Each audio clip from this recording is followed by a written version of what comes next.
College football is officially back for the Big Ten. We just wrapped up day one of Big Ten Media Days here in Chicago, Illinois. Sitting alongside me is Katie Sextro. I'm Taylor Brooks. Iowa didn't talk today, but 7 of their opponents did, and we got a really good mix at what we are going to see come this season, including 3 new opponents on their schedule for Iowa. That's right. We'll start by talking with Rutgers with a new head coach, Chris Ash, and 4 players competing for the starting quarterback position. It's sure to make Iowa's first Big Ten game really interesting. Definitely. I mean, I actually grew up an Iowa fan. Tom was just south of Iowa City, and I was actually telling somebody about this today. I was given a Chuck Long, autographed Chuck Long football when I was a kid, and ironically, I worked for Chuck Long at San Diego State. But I grew up going to Hawkeye football games, and being a head coach and being able to open it with Iowa as the first Big Ten game would be kind of cool. Really excited anytime we get to play on our home turf. And we understand how good of a team Iowa is. What kind of team they'll be coming with. So yeah, no, it's definitely a lot of excitement. Now a little further down Iowa's schedule this season is Penn State. James Franklin in his 3rd year. He stressed today that this 3rd year is extremely important, not only to the community, but also his players, the people around him, the administration, because this year he wants to prove that this team is capable. The only thing is the lack of leadership. They only have 7 starters as of right now on the offense and defense. So those players are going to have to bring those younger players up to make this team extremely sound this year. Senior leadership is going to be very, very important for us, like it is across the country. We're still a little out of whack.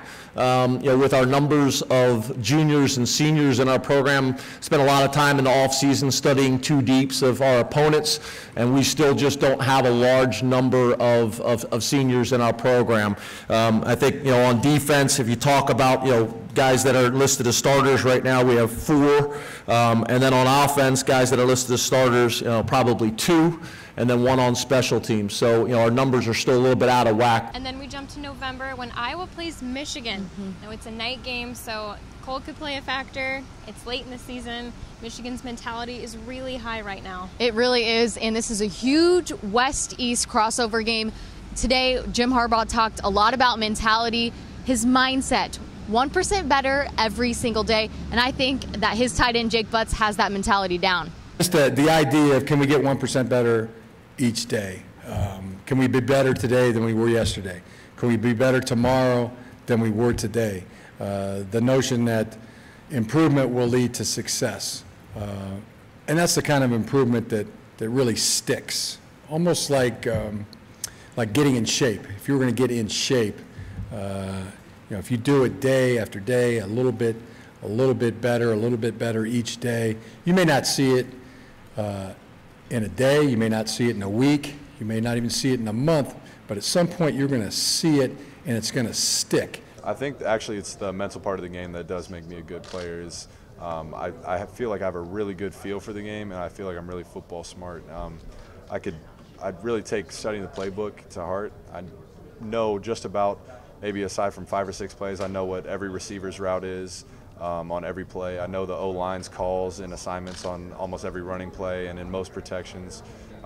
Even this year I try to learn some of the quarterbacks' reads just for the fun of it, So I think you can be a great athlete, but if you don't understand the offense, if you don't understand the system, it won't matter. Now, aside from those 3 new opponents this season, we still see someone like Northwestern. They'll come to Iowa City. More on the fun side, Northwestern has a new franchise, a new brand for the returning All-American Anthony Walker. Has something to do with some superheroes, I think.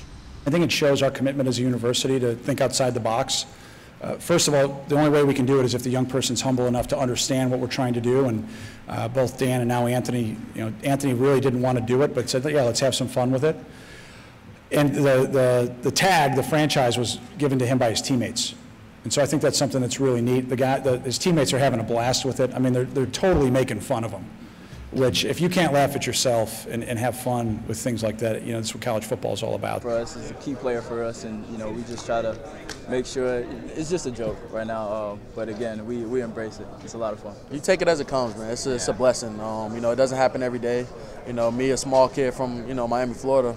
I was never the guy that was typed up or talked about, and you know, I mean, those guys earned it who did get that. So, you know, I wanted to earn it as well, and I think I've done that, and I had a lot of help from, you know, my defensive line at Northwestern. They do a great job for me. Coach Hank draws up a great system, so, you know, you definitely have to be humble with it and, you know what got you there. And of course, this season, Iowa will have to play Minnesota, who they always seem to have trouble with. Always. I think it's that Pig Floyd, for sure. He's intimidating. For sure. And Coach Glaze has a huge goal this season, which is obviously to win the Big Ten. And returning veteran quarterback Mitch Leidner shares that goal and is determined to leave his legacy at Minnesota. I'd say I'm right in the middle of the pack right now, but I haven't played my senior year yet. Like I've said, I've played past 2 seasons injured with a foot injury. This will be my first year being healthy. I feel like I haven't reached near the potential I have. So I'm excited to come off this season, you know, with the Big Ten championship and be the top quarterback in the conference this year. Obviously, a ton learned here at day 1 of Big Ten football media days. Tomorrow, though, we finish out the Big Ten with 7 more coaches, and along with their players, we will see Wisconsin and Illinois, which Iowa does meet in the upcoming season. That's right, and of course, Iowa will be here with head coach Kirk Ferentz, Josie Jewell, Desmond King, and quarterback CJ Beathard. So stick with Daily Iowan TV Sports as well as Daily Iowan on our website. For Katie Sextro, I'm Taylor Brooks in Chicago, Illinois for Daily Iowan TV Sports.